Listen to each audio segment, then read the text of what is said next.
Bonjour,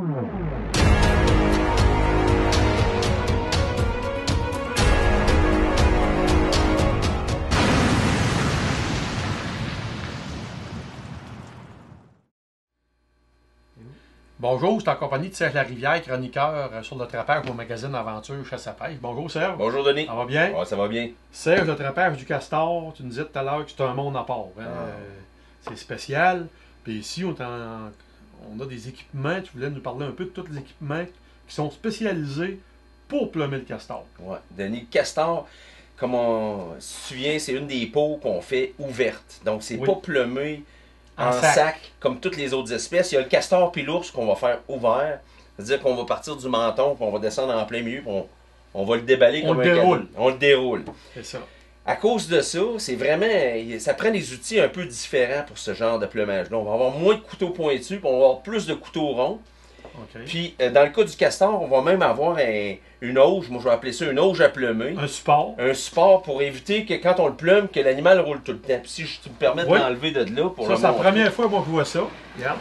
C'est fait avec en 2 par 6, une planche. Ouais. Avec du grillage. Avec du grillage en U. Ça permet dans le fond de mettre le castor là-dedans.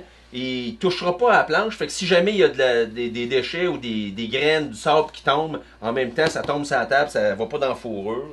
Ça va garder la viande propre si je veux le manger, parce qu'on se souvient, castor, très bonne viande à manger. Puis ça va être plus facile au niveau de la manipulation. C'est mieux aussi quand tu le travailles. C'est ça. Puis ça, Denis, comme tous les trucs de trappeur, là, faut pas que le monde pense que c'est moi qui ai inventé ça. C'est ça. Ça existe depuis une certaine ouais, c'est ça. Moi, je vole des trucs à tout le monde. C'est ça. Puis dans le fond, tous les trappeurs font ça. C'est légal de faire ça. C'est légal de faire ça. C'est correct. On emprunte les bonnes idées des autres. Tu fais bien ça. Fait qu'on en remet dedans. Ouais, ça, c'est une bonne façon. Après ça, au niveau du dépiotage, Denis, on va se servir de plusieurs outils qu'on sert presque juste pour le castor. Là, on voit que tu as 2, 4, 6 couteaux. Sers-tu des 6 couteaux? Ben, en fait, peut-être pas toutes, mais c'est tous des couteaux qui peuvent être utiles. Okay. Le premier que je vais montrer ici, c'est un couteau après l'or avec une lame recourbée, un couteau Stanley là, avec une lame recourbée pour faire la coupure initiale. Ça fait très bien. Cette lame recourbée-là, elle existe de compagnie ou c'est toi qui l'as fait? Non, non, on n'a pas acheté ça dans les quincailleries. C'est des couteaux pour couper du prélard. OK. Ouais, c'est une lame spéciale qu'on met dans un couteau. Là, après l'or. C'est ça. Ça fait très bien. Pour faire, on va voir ça, mais qu'on fasse le plumage. Mais ça, c'est un petit outil qu'on sert pour ça. Le couteau, le scalpel, là, le couteau à lame de scalpel, je devrais dire, là, ça c'est toujours pratique. C'est très très coupant.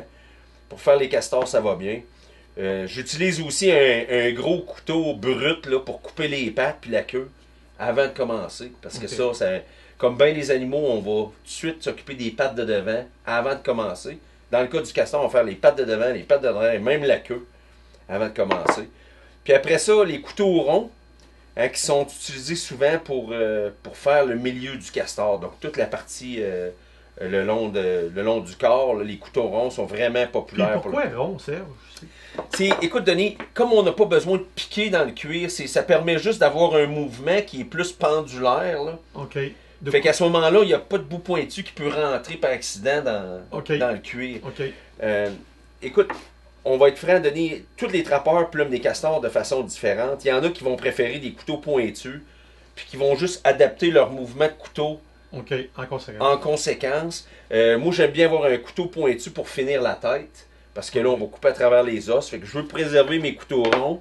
Mon couteau brut à patte, il est pas assez précis pour ça.